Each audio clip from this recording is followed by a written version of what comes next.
Sarina was just 15 years old when the events of this story unfolded. Now 17, she recounts the day that changed her life forever, a day that started like any other but ended in unimaginable terror. This is her story, one she's been too afraid to share. Until now. It was a quiet Sunday morning. Sarina sat at the kitchen table, finishing a school project. Her Rottweiler mix, Stella, lay peacefully under the table. The house was small but cozy, nestled against a dense forest. Outside the window, the woods stood still, their shadows stretching long in the early light. Sarina was home alone. Her parents were at work, and she had no siblings. It was just her and Stella, or so she thought. The first sign of something unusual came as faint scratching at the front door. Sarina glanced down at Stella, her head resting on her paws. Curiosity led Sarina to the window.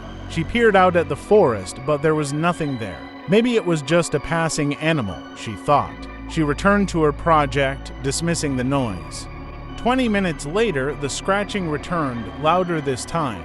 Stella stirred, rising from beneath the table, her ears perked and her body tense. A low growl rumbled from her throat as she approached the door. Sarina felt a chill run down her spine.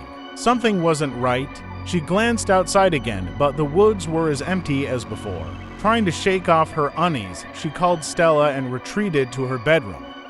Sarina sat on her bed, scrolling through her phone, when she heard a voice calling her name. It was her mother's voice, but it made no sense. Her mother wouldn't be home for hours. Stella growled louder now.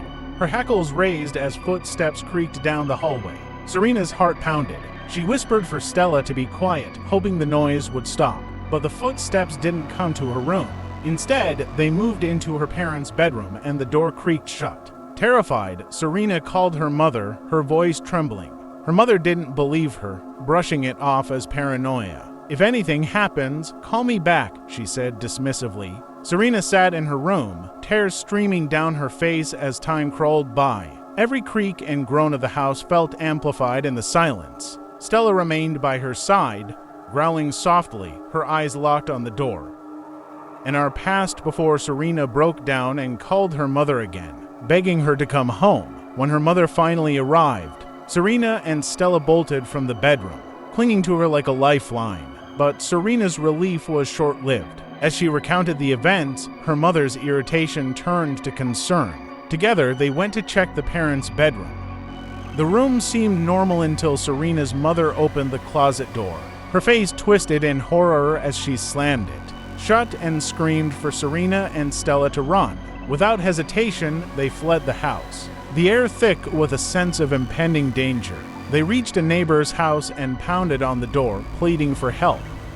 Inside, the neighbor listened to their story with wide eyes. Then, she shared her own chilling encounter, similar scratching at the door, a familiar voice calling her name, and glowing yellow eyes under her bed.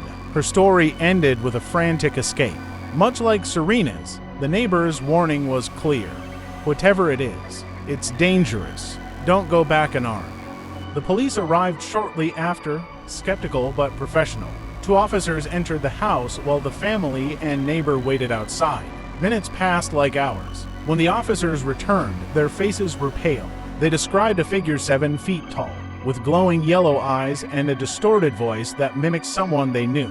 They looked shaken to their core. Sarina and her family decided to leave the house temporarily. The neighbor's story, coupled with the officers' encounter, left them terrified to stay. They packed their belongings and left, hoping the creature wouldn't follow. For months, they stayed away, haunted by the memory of that night. Eventually, the family returned, cautiously resuming their lives in the house. For a while, things seemed normal, but every creak of the floor, every shadow in the corner of their vision, reminded them that the creature might still be out there, watching and waiting. Sarina hoped more than anything that it was truly gone, but deep down, she wasn't sure it ever would be. Even now, Sarina can't forget the glowing yellow eyes or the voice that wasn't quite human. The creature may be gone for now, but the fear remains. And in the silence of the night, she sometimes wonders if it will ever return.